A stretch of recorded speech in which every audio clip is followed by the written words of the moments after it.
어떤 업무를 할 때 어떤 업무의 특성을 보면 다음날 아침에 일찍 해야 된다거나 전시회를 나가야 된다거나 혹은 어떤 컨퍼런스를 진행해야 된다거나 어떤 제품 출시를 공장에서 새벽에 좀 물건이 온다든지 밤늦게 물건이 온다든지 이런 게 뭐예요? 다 예측 가능한 일들이잖아요. 이런 일들이 생기면 경영자가 미리 이야기할 필요가 있지 않겠습니까? 아니 내일 저녁에는 물건이 뭐 저녁 5시에 도착한다고 하기는 했는데 그 업체를 보면 5시에 약속이 지켜지는 경우가 좀 적지 않았어요? 우리 알고 있잖아요. 경우에 따라서는 7시, 8시에 올 가능성이 있기 때문에 내일 저녁에는 약간 예상은 하고 있읍시다 라는 이야기 해줄 수 있잖아요. 그 예측 가능성을 경영자가 먼저 이야기를 해서 경우에 따라서 저녁 시간이라도 좀 결과적으로 좀 이야기를 마무리 지어가 보려고 합니다.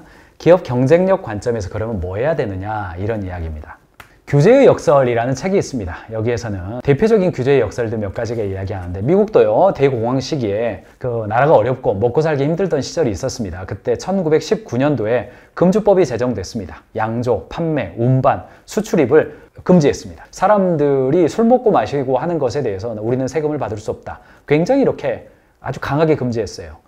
문제는 뭐냐? 금주법을 시행하니까 정상적인 업무와 정상적인 유통은 사그러들었지만 이른바 마피아들에 의해서 술 산업이 전환되고 음성적으로 바뀌어지면서 오히려 더 큰 사회 문제가 발생하게 되었죠. 대한민국 사회도 백화점 셔틀버스 규제했습니다. 예전에 백화점이 셔틀버스 운영했었습니다. 문제는 뭐냐? 백화점 셔틀버스가 자꾸 돌아다니면서 지역 상권들, 전통시장의 사람들까지도 다 뺏어가 버리니까 셔틀버스 운행 못하게 해라. 그래서 운행 금지시켰습니다. 그 결과 어떻게 됐습니까? 그러면 전통시장으로, 재래시장으로 가가지고 사람들이 뭐 물건도 사고 그러면 될 거 아닙니까? 아니죠. 백화점 갈 때 내 차 가지고 가죠. 자가용으로 이용해서 백화점 가죠. 결과적으로 어때요? 백화점 주변의 교통체증이 훨씬 더 심해지고 어려워졌죠. 백화점 고객들이 전통시장으로 간 게 아니라 버스 타고 갈 수도 있었던 고객들이 자가용 타고 가면서 오히려 전통시장의 주차난은 더 심해져 버린 거죠. 그러니까 어떤 규제를 하면 당초 의도는 실현되지 못한 채 오히려 예상하지 못한 문제들이 많이 발생하고 있다는 거.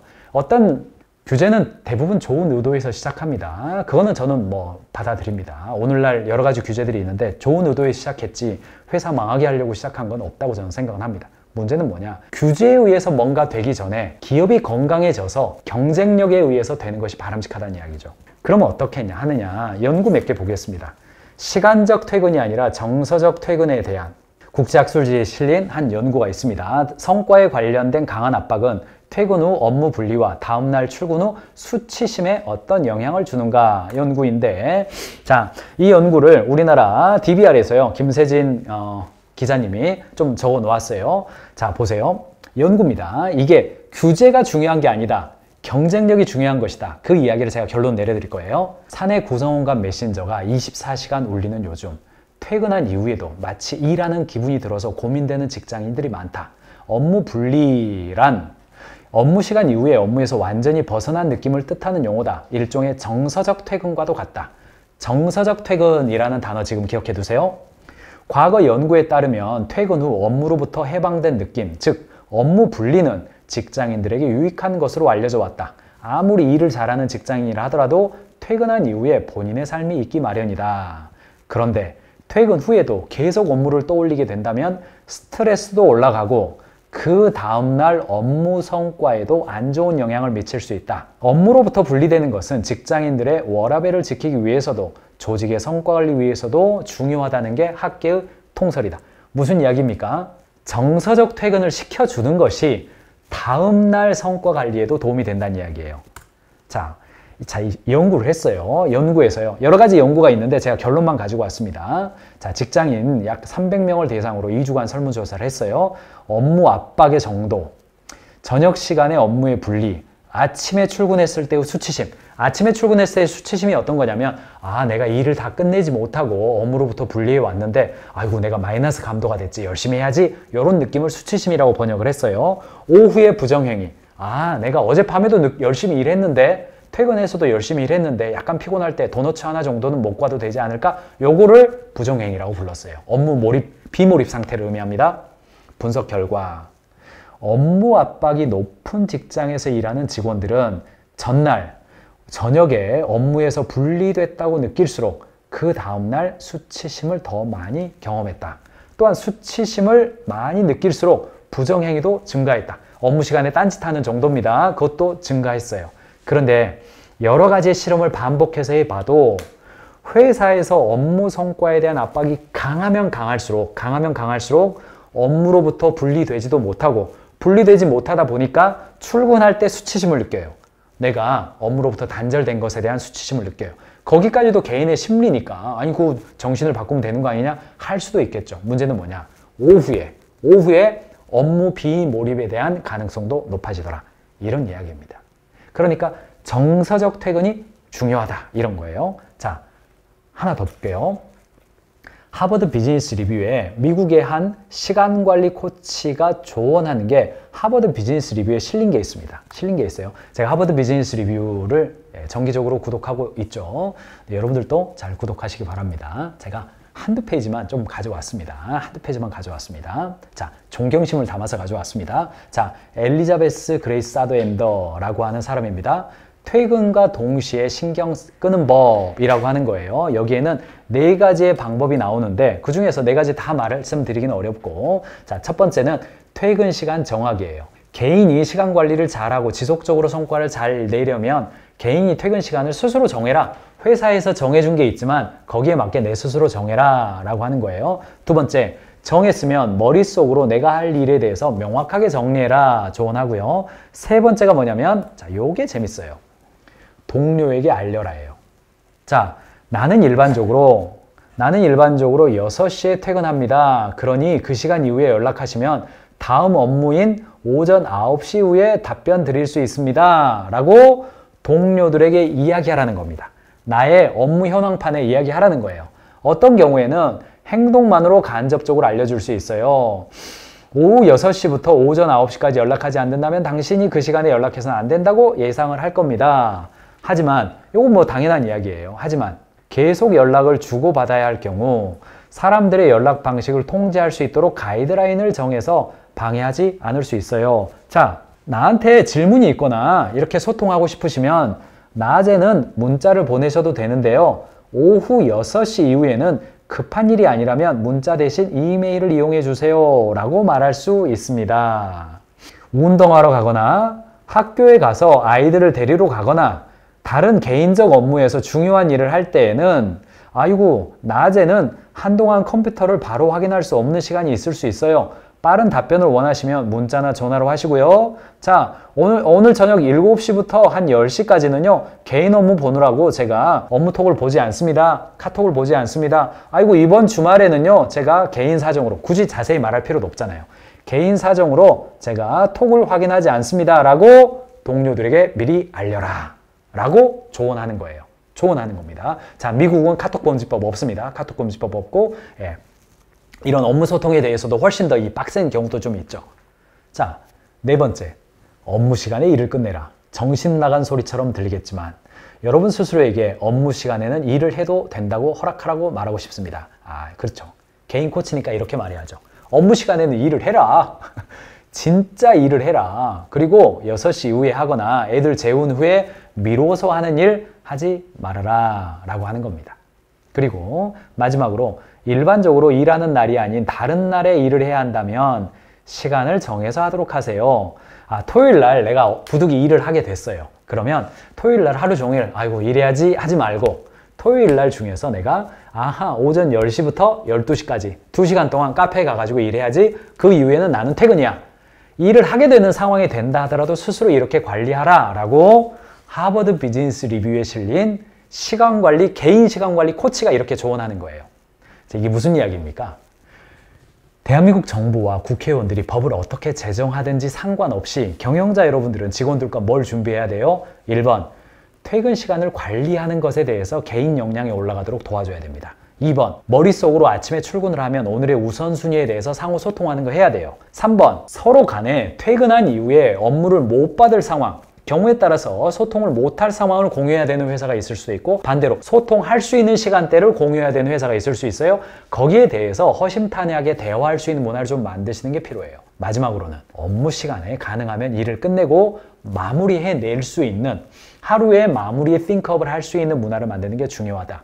이게 우리의 미래의 모습입니다. 이거 어떻게 그렇게 하냐? 미래에는 그렇게 가게 되어 있다는 이야기예요. 자, 하나만 더 보겠습니다. 마지막입니다. 하버드 비즈니스 리뷰에 이거 이제 제 결론이에요. 경영자 여러분들이 조금 더 자세히 보시기 바랍니다. 이거 퓨 리서치의 연구 결과를 기반으로 해가지고 아티클이 하나 나왔는데 Give Service Workers Stable Schedule이에요. 여기에 논점은 뭐냐면 서비스 워커를 말하는 겁니다. 쉽게 말하면 백화점 근무자이거나 영화관 근무자 이렇게 교대제로 일하는 사람들에 관련된 이야기예요. 그러니까 교대제로 일하고 있는 서비스 근로자들이 스테이블 스케줄, 안정적이고 예측 가능한 스케줄을 제공하는 것이 그의 업무 몰입과 행복도에 어떤 영향을 미치는지에 관련된 그런 기사입니다. 조금 보죠. 최근 조사에서는 근무 일정과 관련된 문제가 주된 대사직의 요인이 드러나더라. 사정이 이런데도 기업들은 아직 상황 파악이 안 된 모양이다. 노동력이 부족한 상황에서 풀타임 근로자나 시간제 직원들은 여전히 열악한 근무 일정과 예측할 수 없는 교대 근무에 시달리고 있다. 이 포커스입니다. 이 포커스인데 제가 이제 말씀드리고 싶은 거예요. 자, 수익을 창출하면서도 안정적인 근무 일정을 제공하려면 안정적인 근무 일정 연구에서 변동성의 70%가 막판에 혹은 닥쳐서 급하게 이루어진 의사결정들이 많더라. 그러니까 이 교대제로 근무하는 사람들의 경우는 약 70% 정도의 비율로 나 급하게 내 일정이 교대되었다. 어쩔 수 없겠죠. 누가 아파가지고 야, 네 이번 주에 쉰다고 그랬는데 안 돼. 좀 바꿔줘. 너 오전조야? 너 오후조로 좀 바꿔줘. 이런 게 급하게 일어난다는 이야기예요. 그리고 그것이 퇴사 사유로 퇴사 이후로 굉장히 급등하고 있다는 이야기입니다.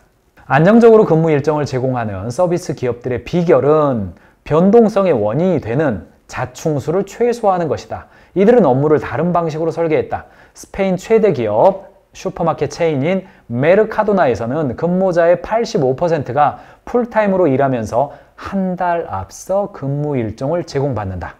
업무의 일관성을 유지하고 근로자들에게 더 많은 유연성과 안정감을 가져다 두는 메르카도나의 운영 방식은 다음과 같다. 자, 납품 일정을 예정된 대로 진행되며 예정된 일정에서 15분 전후로 이루어진다. 예정성이 15분 단위라는 거예요.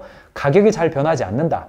판촉 행사가 없는 경우 업무 부담의 변동성을 줄어들게 돼서 고객 수요도 예측 가능하게 된다. 직원들을 교차 훈련을 받는다. 예를 들어서 계산대에서 고객 응대 업무와 고객 흐름에 기초한 매장 청소 등의 고객 응대와 관련한 업무 등을 수월하게 전환된다. 아니, 기왕에 출근한 사람들이 빵꾸난 것을 상호간에 교차해서 지원할 수 있도록 교차하는 거예요. 출근한 사람들이 그냥 알아서 할 수 있도록 만들어준다는 거예요. 높은 보수와 존중으로 직원들에게 화답하고 직원 유지를 실현한다. 이중률은 5% 미만이랍니다. 이게 뭐 슈퍼 백화점에서 5% 미만은 그냥 혁신적인 겁니다. 안정적 인력 공급을 통해서 수요에 맞는 노동 공급이 이루어진다. 이런 이야기입니다. 자, 여기까지만 보겠습니다. 자, 어떤 이야기입니까? 사랑하는 경영자 여러분. 근무 시간이 어떠하다. 업무 시간 끝난 다음에 카톡으로 소통하는 것이 어떠하다. 그거 경영자가 괜히 일도 없는데 연락합니까? 경영자가 괜히 일도 없는데 52시간 초과해서 한번 일하면 안 되겠니? 야, 다음 주에 좀 내려줄 테니까 이번 주에 좀 하자. 이런 아쉬운 이야기 경영자가 그냥 직원 괴롭히려고 그럽니까? 아니죠. 예측할 수 없는 업무의 변동성이 크다 보니까 경영자도 예상하지 못했지만 어쩔 수 없이 저녁 9시에 전화해야만 하는, 업무톡을 보내야만 하는 어쩔 수 없는 상황 발생하죠. 저희는 어젯밤에 어떤 일이 있었을까요? 저희 연구원이 앞에서 웃고 있는데, 어제 저희는 아침 방송을 하잖아요. 아침 방송을 하는데 그 전날 저녁에 파일을 올려드립니다. 여러분들 파일 올려드리고 있잖아요. 그런데 제가 소통을 실수했나 봐요. 실수해서 업무톡으로, 업무 시간입니다. 업무 시간에 이렇게 넘기고, 이러이러한 것은 넘기고 그 다음날 거 합시다. 이렇게 표현을 했는데, 저는 넘긴다라는 말이 저에게 넘겨달라라는 의미로 말을 했는데, 저희 연구원은 넘긴다라는 말을 다음날로 넘긴다라고 해석한 거예요. 이건 뭐 누가 잘못한 거냐? 의사소통의 잘못은 발신자의 잘못입니다. 말하는 쪽의 잘못이에요. 그러니까 제 잘못이죠. 그래서 파일이 좀 늦어졌어요. 오늘 강의 파일이 통상 저녁 퇴근 시간 전에 올라오는데, 여러분 느끼셨겠지만 아마 어젯밤 늦게 올라왔을 겁니다. 그런데 약속은 오늘 아침 6시 전이니까 여러분과 약속을 어긴 건 아니에요. 저희 내부 규정이, 내부의 버퍼로서 아침에 하는 건데, 그래서 이제 어제 저녁에 퇴근 이후에 했습니다. 저도 어제 다른 일정이 있어서 어디 갔다 와서 다시 사무실로 가서 작업을 했어요. 저희 연구원도 그래요? 그러면서 아마 집에 가서 작업을 한 것 같습니다. 그렇죠? 밤늦게 작업을 했어요. 그리고 제가 전화로 6시 이후에 전화를 해서 그런 뜻이었습니까? 나는 그런 뜻이 아니었습니다. 어떡합니까? 얼른 합시다. 그래서 역할 분담해서 얼른 해가지고 여러분들이 지금 파일을 바꾸고 계신 겁니다. 네, 카톡 금지법 이야기를 하면서 카톡 금지를 어겼네요. 밤늦게까지 했어요. 자, 이게 뭡니까? 제가 일부러 한 게 아니잖아요. 그런 상황이 발생하는 것을 미연에 예방하지 못했기 때문에 한 거죠. 저는 이제 핵심적으로 이야기해드리고 싶은 것이 이제 이 단어입니다. 이 단어입니다. Give workers stable schedules라는 단어입니다. 이 하버드 비즈니스 리뷰의 단어는 Give service worker라고 되어 있습니다. 이 stable schedule이라는 단어, 이 stable schedule이라는 단어를 여러분들이 조금 기억해 보시고 이거를 한국말로 조금 바꿨습니다. 저는 이 단어가 저와 여러분들이 꼭 기억해야 될 단어인 것 같습니다. 예측 가능성의 상호 교환, 상호라는 단어를 좀 넣어봤습니다. 예측 가능성의 상호 교환이에요. 경영자 여러분, 아까 직장인들의 통계에서도 봤듯이 직장인들이 무조건 저녁 시간에 어떤 일에 대응하는 것에 대해서 혹은 주말에 어떤 업무에 대응하는 것에 대해서 나는 안 된다! 이렇게 하고 있는 게 아닙니다. 하고 있는 게 아닙니다. reasonable 하면, 이해가 되면 그걸 대응하는 거예요. 그러니까 경영자 여러분들이 첫 번째, 회사의 업무에 대한 예측 가능성을 높여주는 게 중요합니다. 그냥 고객 한두 명이 이야기하면 회사가 휘청휘청하고 망할 것 같은 그런 상황이 되어지면 경영자도 어쩌지 못하는 상황이 생기잖아요. 그러니까 경영자의 과업은 뭐냐? 회사가 업무 주도성, 웬만히 고객이 이야기를 해도 다음날 대응해도 괜찮은 상태가 되어지는 것. 이게 1번입니다. 이게 1번이에요. 이거는 어려움이 있죠. 장기간 계획을 세워야 되는 겁니다. 두 번째, 어떤 업무를 할 때 어떤 업무의 특성을 보면 다음날 아침에 일찍 해야 된다거나 전시회를 나가야 된다거나 혹은 어떤 컨퍼런스를 진행해야 된다거나 어떤 제품 출시를 공장에서 새벽에 좀 물건이 온다든지 밤늦게 물건이 온다든지 이런 게 뭐예요? 다 예측 가능한 일들이잖아요. 이런 일들이 생기면 경영자가 미리 이야기할 필요가 있지 않겠습니까? 내일 저녁에는 물건이 뭐 저녁 5시에 도착한다고 하기는 했는데 그 업체를 보면 5시에 약속이 지켜지는 경우가 좀 적지 않았어요? 우리 알고 있잖아요? 경우에 따라서는 7시, 8시에 올 가능성이 있기 때문에 내일 저녁에는 약간 예상은 하고 있읍시다 라는 이야기 해줄 수 있잖아요. 해줄 수 있잖아요. 그 예측 가능성을 경영자가 먼저 이야기를 해서 경우에 따라서 저녁 시간이라도 좀 일할 수 있는 것, 아침 9시 이전에라도 일할 수 있는 상황이 되는 것, 그렇게 되었을 때 시간의 근무를 쳐주거나 아니면 다른 업무 시간을 좀 빨리 퇴근하거나 좀 늦게 출근하거나 이런 유연성이 있죠. 그것을 상호 간에 대화하는 것, 저는 그것을 예측 가능성의 상호 교환이다, 이런 이야기를 좀 해드리고 싶습니다. 대한민국 정부는요, 미래의 어느 순간 되면 아마도 카톡 금지법 비슷한 거 통과될 겁니다. 지금 우리는 대중민주주의 시대를 살고 있고 또는 극단의 주장을 하는 사람들이 이야기를 하는 것에 거침이 없습니다. 거침이 없어요. 그렇기 때문에 정치인이라면 그렇게 갈 수밖에 없을 거예요. 그런 상황이 되기 전에 우리는 뭘 대응하고 있으면 돼요? 예측 가능성의 상호 교환성 대응하고 있으시기 바랍니다. 예를 들면 이런 거죠. 저는 저희 가인지 컨설팅 그룹에서는 가인지 메뉴판 54개를 알려드리고 있죠. 그 중에 하나가 뭡니까? 문화 캘린더 얘기해드리잖아요. 문화 캘린더. 1월부터 12월까지 회사에 어떤 이벤트가 있고 가치경영, 인재경영, 지식경영 관점에서 어떤 일이 있다는 것을 이거 어떻게 하시라고요? 1월 1일에 출정식 할 때, 1월 1일에 시무식 할 때 회사 전체의 예측 가능성을 직원들에게 알려주세요. 자, 이런 파일에다가 강의 끝난 다음에 이거 유튜브에도 공개되어 있으니까 편하게 제가 보시라고 유튜브 링크까지 걸어 놓겠습니다. 예측 가능성을 직원들에게 얘기해 주는 거예요. 경영 캘린더도 마찬가지죠. 경영 캘린더는 고객과 조직의 핵심 일정을 관리하기 위해서 1월부터 시장과 고객, 상품과 마케팅, 조직 문화가 어떻게 되는지, 직원들과 겨울방학이 어떻게 되고, 영월방학이 어떻게 되고, 추석이 어떻게 되고, 우리는 신상품이 언제 나오고, 박람회 언제 나가고, 신상품 판매 언제 하고, 조직 문화 관점에서 생일 파티 언제 하고, 스프린트 미팅, OKR에 OKR 파티 어떻게 하고, 상반기 채용이 언제 있고, 전직원 워크숍이 언제 있고, 이것을 직원들에게 예측 가능할 수 있도록 만들어 주어서 직원들도 회사의 상황에 맞게 개인적인 일정도 관리하게 만들어 줍시다. 이게 가인지 경영 메뉴판 현장에서 컨설팅 할 때 사용하고 있는 문화 캘린더, 경영 캘린더죠. 이게 다 원리는 무엇이에요? 경영자와 직원이 상호 간에 예측 가능하게 만들어주자는 겁니다. 사랑하는 경영자 여러분, 저도 1년에 한 번 정도씩은요, 가족들과 함께 1박 2일 여름휴가도 다녀오고 그랬습니다. 올해 저희 가족은 네, 마지막으로 내 가족이 거의 마지막으로 이제 합체된 그런 기간이고, 저희는 뭐 자녀들이랑 떨어져 있습니다. 지방에 가 있고 해외에 가 있어요. 그러니까 향후에 이제 결혼할 때가 가까워 오기 때문에 가족 4명이 이렇게 여행 갈 때가 또 많지 않을 것 같더라고요. 그래서 올해는 강릉으로 1박 2일을 다녀왔습니다. 그런데 여러분 어떠세요? 아이들이 어렸을 때에는 아이들에게 우리 1박 2일 어디 간다, 어디 가서 뭐 한다, 밥은 뭐 먹는다, 이런 이야기 합니까? 안 합니까? 안 합니다. 안 합니다. 아이들이 아주 어렸을 때 유치원 이하 정도 됐을 때는요, 그냥 엄마 아빠 따라가자, 1박 2일이다. 그러면 아이들도 좋아하고 엄마 아빠들도 그냥 엄마 아빠 계획대로 하면 돼요. 아이들이 좋아할 만한 거 하면 돼요. 그런데 어때요? 아이들이 중고등학생 정도 되면 어때요? 만나죠. 아이고 아들, 딸, 이번에 우리 제주도 한번 가려고 그러는데 어떻게 생각해? 물어봐야 됩니다. 가면은 어떻게 잠수함을 탈까? 뭐 말이라도 좀 탈까? 아이고 우리 카페나 좀 가죠. 그래? 그러면 카페를 갈까? 맛집 중심으로 갈까? 아, 우리는 뭐 카페 좀 가죠. 아, 좀 살찌니까 안 돼요? 대화하죠. 대화하죠. 왜요? 예측 가능성의 상호 교환을 한다는 것은 상대방을 그만큼 주체적인 인격으로 존중한다는 뜻입니다. 아이들이 대학생 정도 되면 어떻습니까? 예측 가능성의 상호 교환 정도가 아니라 일정을 좀 너네들이 좀 짜주면 안 되겠니? 뭐 이렇게 넘기죠.